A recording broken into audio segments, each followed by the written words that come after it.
Hi friends, is சரி cinema bus அப்டேட்டில் ஒரு லேட்டஸ்டான ஒரு அப்டேட்டோட வந்திருக்குங்க.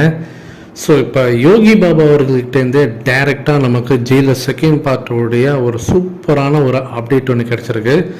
சமீபத்தில் திருச்செந்தூர் முருகன் கோவிலுக்கு சென்ற அவர் அங்கே வந்து கடலை பார்த்தினாக்கா தரிசனம் பண்ணிவிட்டு வெளியில் வரும்போது அந்த இடத்துல செய்தியாளர்கள் அவர் வந்து பிடிச்சி அட்டை மடக்கி அவர்கிட்ட வந்து ஒரு கேள்வி கேட்குறாங்க.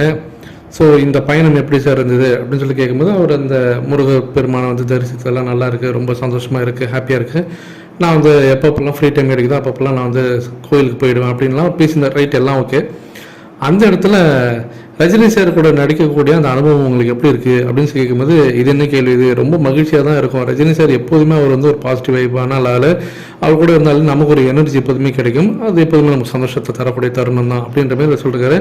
அதே போல் ஜெயிலர் ஃபர்ஸ்ட் பார்ட்டை தொடர்ந்து இப்போ செகண்ட் பார்ட்லேயும் நீங்கள் நடிக்கிறீங்க, இந்த படம் எப்படி வந்திருக்கு அப்படின்னு சொல்லிட்டு அங்கே தான் மேட்ருக்கு வராங்க அவங்க. அந்த இடத்துல அவர் என்ன சொல்கிறாருன்னா, ரெண்டாவது பாகம் ரொம்ப அருமையாக வருது, ஸோ நல்லா ஒரு புதுமையான விஷயத்தை நாங்கள் வந்து கையாண்டுருக்கோம் காமெடியில், அது நல்லா வரும், இது வரைக்கும் நாங்கள் பண்ணது எல்லாமே எங்களுக்கு ஒரு திருப்தியை கொடுத்துருக்கு, சந்தோஷமாக இருக்குது அப்படின்ற மாதிரி சொல்லிட்டு போயிருக்காரு. படம் வந்து கண்டிப்பாக பட்டாசாக வெடிக்க போகுதுன்றது மட்டும் தெரியுது அவர் பேசுகிற அந்த பேச்சிலேருந்து.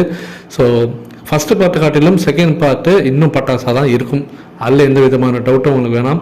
ஸோ நம்ம சொல்கிறது என்னன்னாக்கா ஜெயிலர் வேறு லெவலில் இருந்தது, செகண்ட் பார்ட் அதுக்கும் மேலே இருக்கும். அதுக்கு ஒரு பெரிய எடுத்துக்காட்டு அனௌன்ஸ்மெண்ட் வீடியோ பார்க்கும்போதே தெரியும்.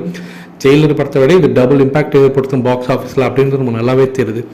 அடுத்தது நேற்றுக்கு வந்து ஒரு ஃபோட்டோ வந்து ஆன்லைன் சோஷியல் மீடியாவில் வைரலாக இருந்தது, நீங்கள் பார்த்துருப்பீங்க. ரஜினி சார் ஏரோப்ளைனுக்குள்ளே உட்காந்துட்டு அங்கே இருக்கக்கூடிய அந்த ஸ்டார்ஸ் கிட்ட அவர் நிற்கக்கூடிய ஒரு புகைப்படம்.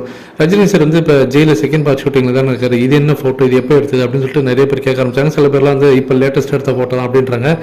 ஆக்சுவலாக இது அது கிடையாது. இது வந்து ரஜினி சார் வந்து அங்கே துபாய் போயிருந்தார் இல்லையா சமீபத்தில், அந்த பொங்கல் டைம்லையா, எனக்கு எக்ஸாக்டாக டேட் தெரியல. அந்த டைமில் ரஜினி சார் வந்து கொஞ்சம் நடுவில் துபாய் போயிருந்தார், ஸோ எமிரேட்ஸ் போயிருந்தார். அப்போ அந்த இடத்துல எடுக்கப்பட்ட புகைப்படம் தான் இது.